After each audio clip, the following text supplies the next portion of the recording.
I'd like to introduce Professor Diesen to those of us here in Norway. He does not need an introduction. He is the most famous, some people would say the most infamous professor here in Norway, professor in the University of Southeastern Norway. Professor Diesen, thank you very much.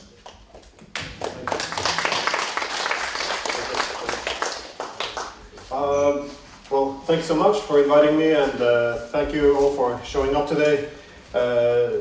Yes, I'm Diesen from the University of Southeastern Norway, and we're to discuss arms reduction and peace.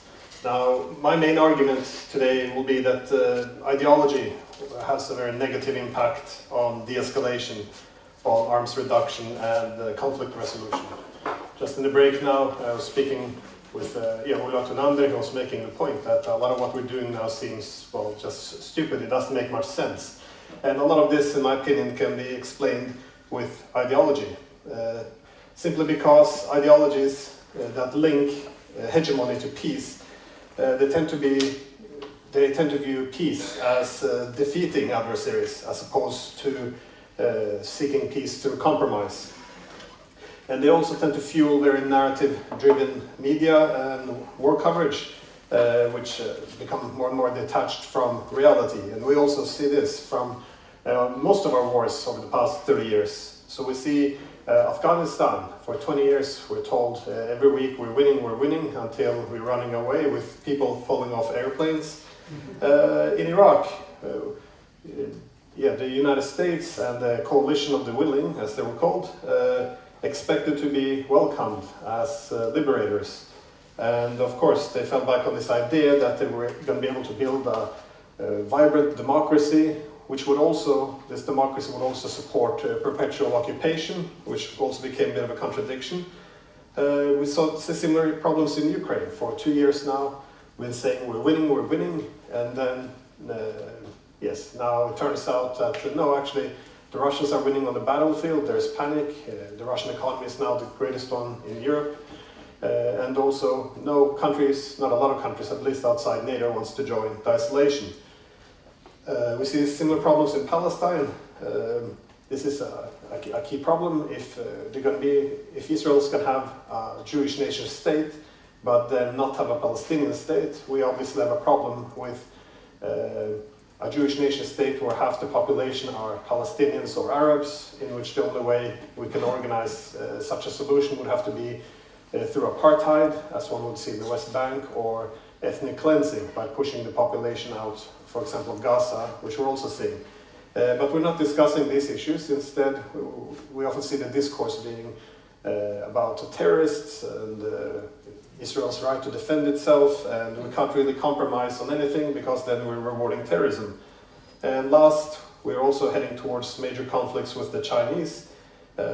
Again, the main challenge in China would be the fact that we have the main foundation for peace over the past 40 years, since the 70s, has been the One China principle, in which the United States, since the days of Carter, recognized that peace would have to be based on the United States recognizing that Taiwan is a part of China, and therefore limit themselves to cultural and economic ties. Well, now we see something very different. We see the United States top political leaders increasingly visiting it. They have more military cooperation. They have openly now sending troops to Taiwan to train there.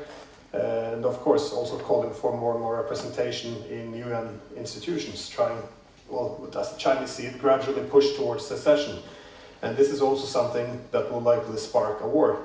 But again, we don't talk about this. We talk about how wonderfully democratic Taiwan is, how horribly authoritarian China is. So we can't really have any compromise there at all. We have our principles, which does not allow it. And I guess what all of this have in common is that we keep choosing wars, despite knowing that they will result in disaster, and even though they could be prevented. So my argument today is that the recognition of security competition really has to be the first step if we want disarmament in which both sides seek to de-escalate, reduce weapons, and pursue peaceful solution to disputes. The point of departure in any theory on international security is the international anarchy. as there's no world government and every state must therefore protect itself.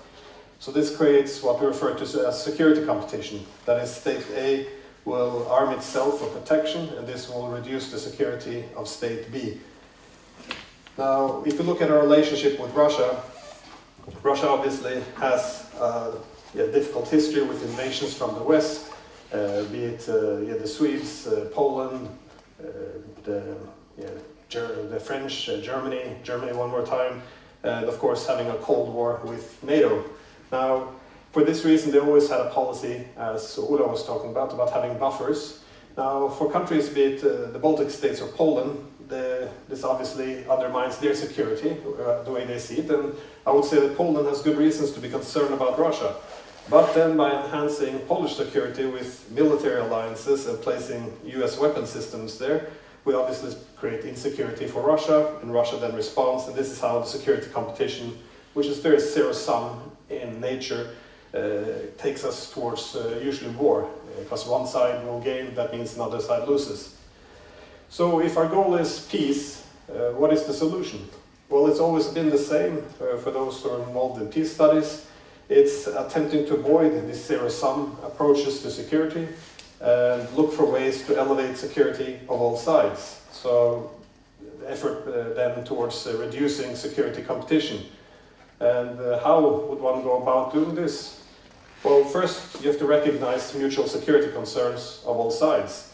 If you can reduce the security concerns of your adversary, then they can lower their guard.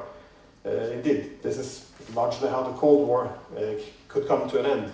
Now, then through mutual understanding, it's possible to elevate common security with initiatives such as arms reduction or increased transparency and other efforts to elevate the peace of all sides. Again, this was always common sense. This is how nations pursued peace. But my questions today would be, why do we no longer speak about security competition? Why do we no longer discuss the security concerns of our adversaries? Again, we will keep referring to all our adversaries simply as being motivated by evil, in which there's no real room for even discussing their security concerns, as they're simply acting out of greed. Even if we try to argue that we should try to reduce the security threat which NATO poses towards Russia or China, then immediately you will be labeled a traitor. You have picked the wrong side. And again, this is how journalists often work. They at least call me and ask, why are you suggesting NATO might undermine the security of Russia? How much is Putin paying you? This is usually the direction the question goes. And this shows how sad the intellectual level has become. Where you're effectively a traitor if you're trying to suggest that we should reduce the security competition. And in Norway, this didn't used to be controversial. Throughout the Cold War, we had a policy where we wanted to deter, but also not provoke the Soviet Union, because if we provoke the Soviet Union, they will have to respond in a way which undermines our security. So we joined NATO in order to deter, but we made sure we didn't have any foreign bases, not too much activity in the high north by the Americans or the British, simply so we wouldn't provoke a reaction. This wasn't a favor to the Soviet Union, this was with the security competition in mind, realizing that we can also be seen as a threat. This is no longer the case, as the former speakers discussed how Scandinavia is now going to be filled up with American bases. And we don't discuss the security competition. Instead, what creates peace today? Well, as Jens Stoltenberg suggests, weapons are the path to peace. And our opponents' weapons are bad, but our weapons are good. And this is, again, the intellectual level we're at. So when Russia warned that this conflict could escalate into a nuclear war, we accused the Russians of reckless saber-rattling with nuclear weapons. We note that China has increased its nuclear weapons stockpile, and this is also then deemed to be a very dangerous development, something we should condemn and take as a real threat. But only a week ago, Stoltenberg talked about putting NATO's nuclear weapons on standby because, well, our nuclear weapons, they're a source for stability and peace. So there seems to be some contradiction here between the weapons of the goodies versus the weapons of the baddies. Now, the problem here is in such an environment where everything is good versus evil, it's very hard to argue for arms reduction or peace. Why would you have mutual restraint if you have forces for good versus forces of evil?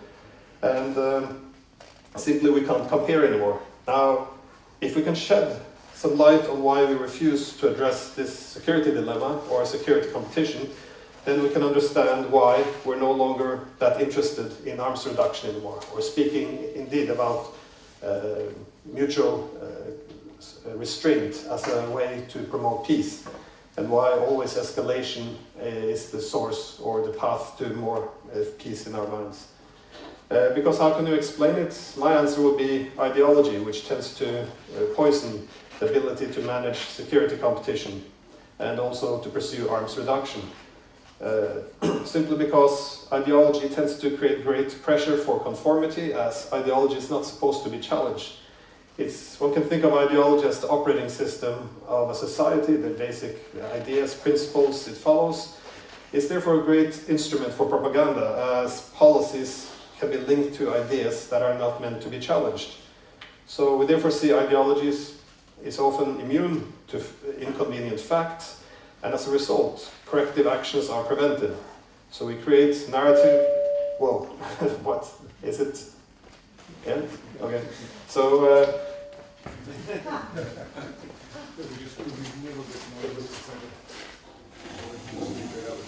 Yeah, that helps. Oh, much better already. Okay.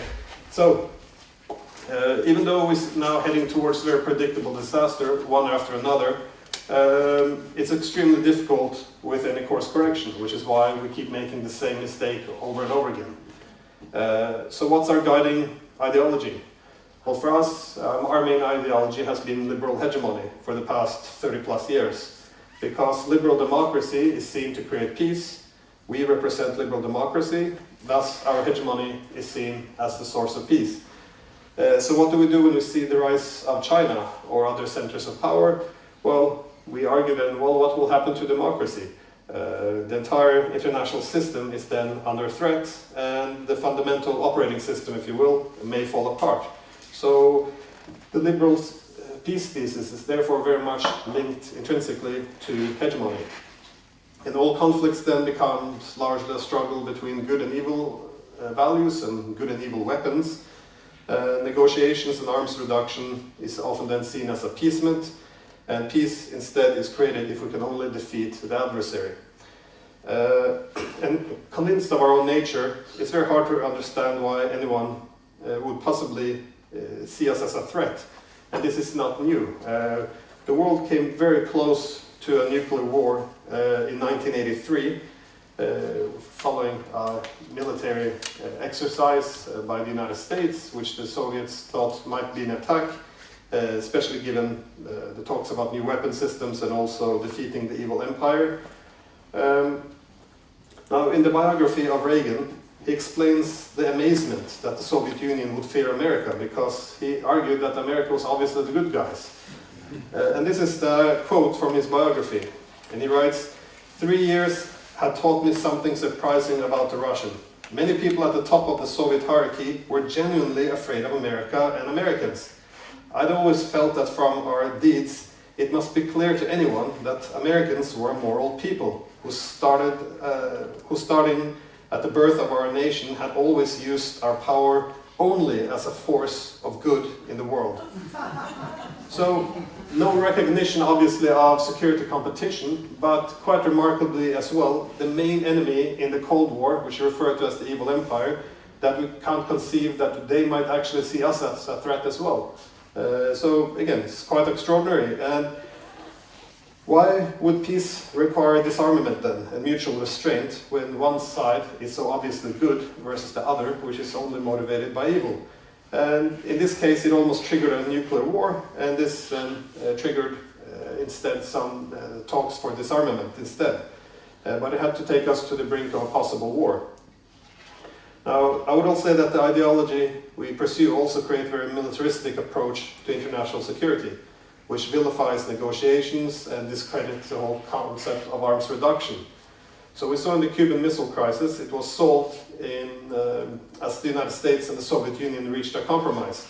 So the US agreed it would remove its Jupiter missiles from Turkey in return for Soviet Union removing its missiles from Cuba.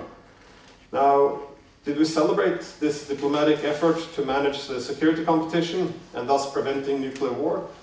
Well, not really, because the United States did not want to look weak in the face of evil. They wouldn't negotiate with evil. So the agreement with the Soviets was conditioned on it being kept a secret. So Kennedy and Washington then were able to lie to the US public and its allies. And for 2 decades, the US public believed that the crisis had been solved by confronting Moscow in an uncompromising stance, so which made the Soviets back down and give victory to the United States. So peace was created by staring down the enemy in a game of chicken with nuclear weapons in this final showdown where they went toe-to-toe, and it was not through compromise. And the problem here is, if we think about the ideology here and the political culture this would produce, it says a lot about what we think now will create peace. It's about standing up to all adversaries, taking it to the brink, and then hoping that they will blink first and step down. And this is how peace is created. Indeed, when the Cold War ended, it was through addressing security competition from the Helsinki Accords onwards and building trust through disarmament. Now, in 1989, Gorbachev and Bush they met in Malta and declared the Cold War to be over. Now, Bush told his administration at the time not to dance at the remains of the Berlin Wall, as this was not a victory of one side, but a common peace through negotiations. 2 years later, of course, the Soviet Union collapses on December of 1991, and 1 month later, the same Bush senior, that is, declares, by the grace of God, America won the Cold War. It didn't simply end, it was won. And he then referred to all of America's wars throughout the Cold War, which had contributed to this great victory. Now, the problem by reorganizing it from a diplomatic victory to one where you defeat an adversary, in other words, winning the Cold War, was, well, as argued by Jack Matlock, who was the US ambassador to the Soviet Union, who participated in the negotiating an end to the Cold War. He warned that US myth-making, and this is his words, myth-making, began immediately after the collapse of the Soviet Union, which created very dangerous militarism. And why? Because again, peace was now created by defeating your enemy and not through mutual understanding, compromise, or arms reduction. And again, this fuels the political culture that enemies has to be defeated and there's no such thing as a common peace. And this is also what then created the foundation for the security system in Europe after the Cold War. Initially, we had signed agreements, the Charter of Paris for a New Europe in 1990, very clear. We're going to have a Europe without dividing lines, indivisible security, again, peace for both sides. But again, we saw then, after the collapse of the Soviet Union, there was more and more arguments that we had won the Cold War and we would design the new architecture. So we threw away the assigned arguments with Russia for common pan-European security, and instead NATO, as the alleged winner of the Cold War, should dominate European security. Russia was defeated and security concerns did not matter. So NATO therefore had to be the dominant alliance in Europe. And as our politicians keep saying, Russia shouldn't have any veto over NATO, which is the main security institution in Europe. So the largest state in Europe, now in terms of population, economy, and military, should not have a say in European security. And this was our foundation for a durable peace. So we redivided Europe, militarized those dividing lines, and gradually pushed them towards Russian borders. And the idea that this would create peace instead of conflict is then undermined by this idea that, well, it's all about freedom and democracy. And over the past, or the next 30 years, our ideology has made us largely immune to common sense by presenting our dominance simply as peace. So security competition is now presented as a struggle between liberal democracy versus authoritarianism. In NATO, we can invade other countries who have never threatened us, and yet we have to refer to it as a defensive alliance as we identify. NATO also elevates itself above international law at times, yet we have to say that dominance of NATO is the necessary condition for international law to prevail. So again, this seems very similar to Reagan's shock that the main enemy might also consider us to be a threat. And at times, of course, it's quite obvious that it's kind of silly, if not dumb, to divide the world into good guys versus bad guys. For example, we could be very critical of Bush Jr. When his argument was with terrorism that these were evildoers who hate us for our freedom. And when the Europeans criticized the US invasion of Iraq, we had people like Anne Applebaum explaining it was because we were freedom haters. And the US punished the French for hating freedom by renaming French fries into freedom fries. So all of this, of course, was amusing, and we had a good laugh. However, when the framing is different, when it's argued that we are on the side of freedom and our adversaries are simply freedom haters, it becomes much more convincing. And a good example might be the energy debate, because the US Department of Energy, it announced it was going to help us by countering Russia's energy weapon, and instead spread, and this is a quote, freedom gas and molecules of US freedom. Again, this was not mocked anymore, and this was then considered to be, well, at least somewhat serious discourse. So we also created an entirely new language, where we're learning to speak liberal hegemony. So language often is deliberately manipulated in order to create a favorable reality, a social reality. So we pick this binary language of good versus evil to either give legitimacy or deny. So we don't have to recognize security competition anymore. Instead, security interests are expressed as good or bad values. This makes our interests very legitimate, but the interests of our opponents are illegitimate. And if we want to stand up for our own values, we shouldn't even speak about the security interest of our adversaries, because this is to condone power politics and crude efforts to dominate. So yes, it becomes a bit silly, but this is also the foundation of good propaganda. If you have simplified and repetitive messaging, it's very effective, as the human mind tends to confuse what sounds familiar with what is true. And people can be taught, if they can be taught to speak in cliches, they often begin to think in cliches. So the complexity of the Cold War, of course, we had the US as the leader of the free world, who was fighting against the evil empire. After the Cold War, the West, we insist that we represent the international community, and we don't even have a conflict between NATO and Russia. We have between the international community and Putin. So one is very legitimate, the other one is just a rogue leader. George Orwell, he referred to Newspeak as creating a new language that makes it impossible to even express or think anything in opposition. And we're getting closer and closer to that point. In the past, we had gunboat diplomacy in terms of intimidating other nations with our ships. Now we have freedom of navigation. We no longer seek to dominate, we seek to negotiate from a position of strength. We don't do torture anymore, we have enhanced interrogation techniques.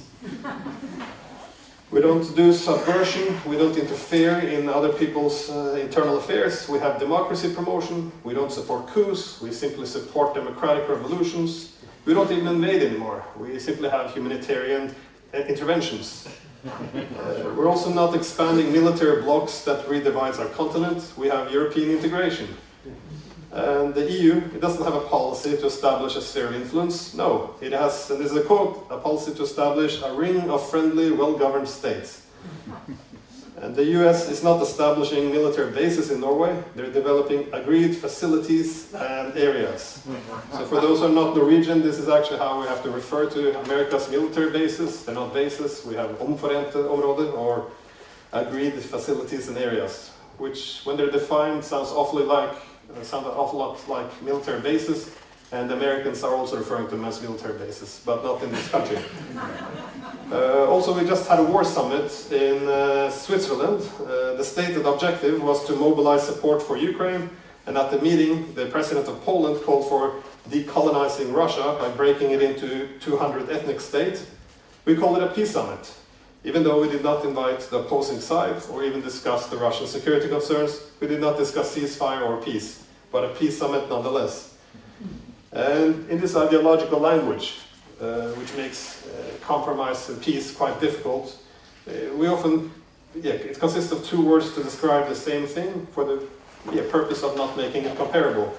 So when we're forceful, we are steadfast, resolute, and principled. When our adversaries do the same, they're aggressive, threatening, and bullying.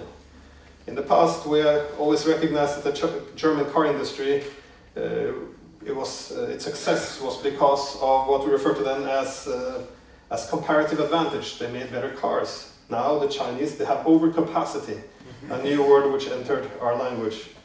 Our adversaries have censorship, we have content moderation. Our adversaries have propaganda, while we have public diplomacy. And our governments also set up organizations which are funded by the government. It's well documented. They have close ties to intelligence agencies. They promote the government positions, and we call them non-governmental organizations or non-governmental human rights organizations. Our adversaries have regime critics that must be celebrated. We have illegitimate conspiracy theorists, controversial people, disinformation spreaders. And the regime critics of our adversaries, they have the legitimate use of violence. They can topple democratic institutions, while our anti-government protesters must follow the rules and refrain from violence. Otherwise, they're insurrectionists and domestic terrorists. So we have these two sets of words, and if you compare our policies, it's false moral equivalence or whataboutism.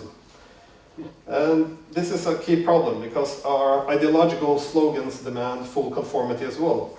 You must agree to whatever is said, otherwise you're carrying water for Putin, and there's no debate. There is no nuance. You are either for or against these ideological slogans. And well, as a Chinese philosopher said 1300 years ago, if you want the truth to stand clear before you, never be for or against. The struggle between for and against is the mind's worst disease. And this is also, in my opinion, the disease of ideology. Because you can't ask why, for example, democracy promotion in Ukraine requires us to purge the political opposition, arrest the main opposition leader, take away his passport, purge the media, purge language and culture rights, purge the Orthodox Church, or why the US have to approve all government positions, appointees that is. Again, we can only support either United States or Russia, our side or them. And this is where often the discussion comes to an end. Democracy or authoritarianism, we're told. And given that we are the democratic ones, we have to support these issues as democratic.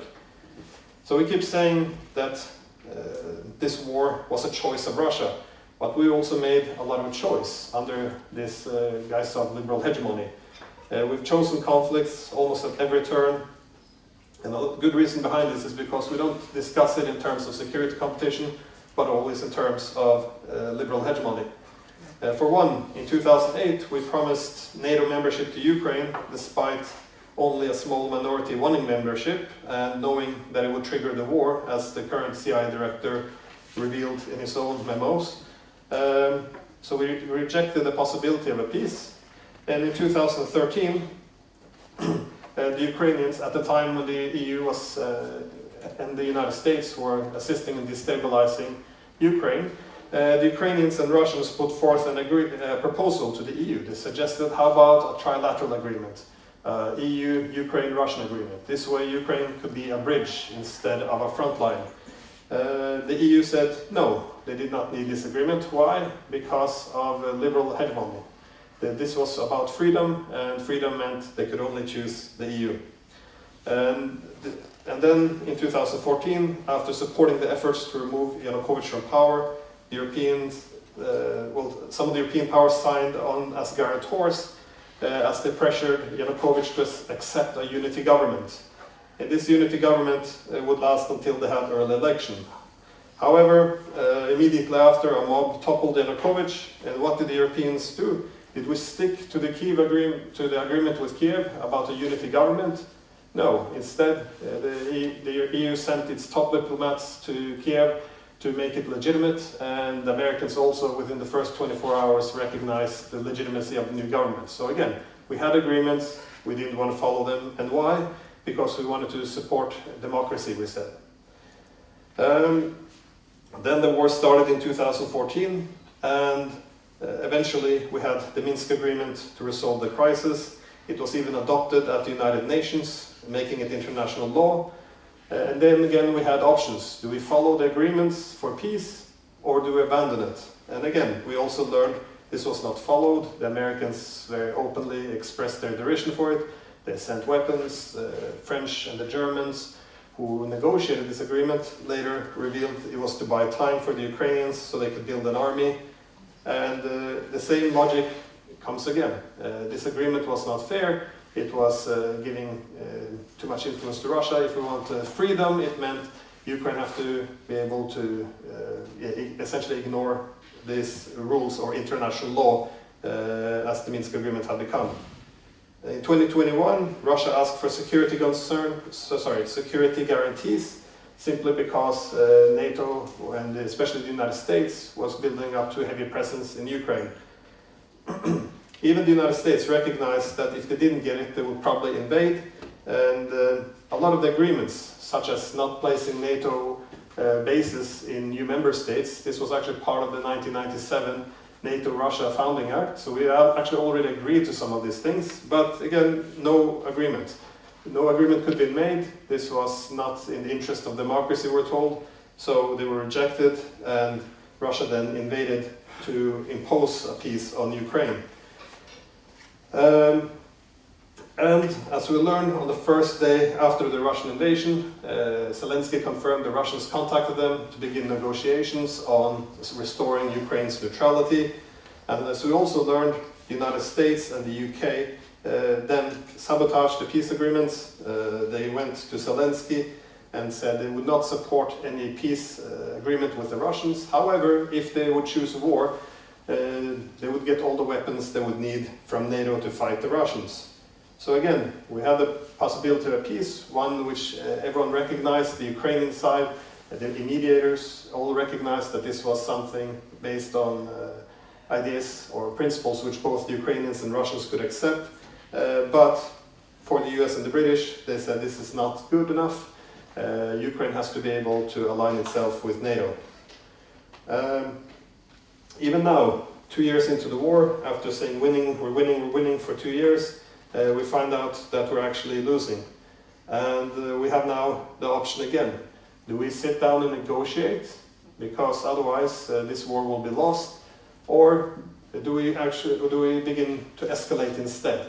And as always, we go with escalation. So now we're supplying long-range missiles to be used for green lighting also, striking inside Russian territory.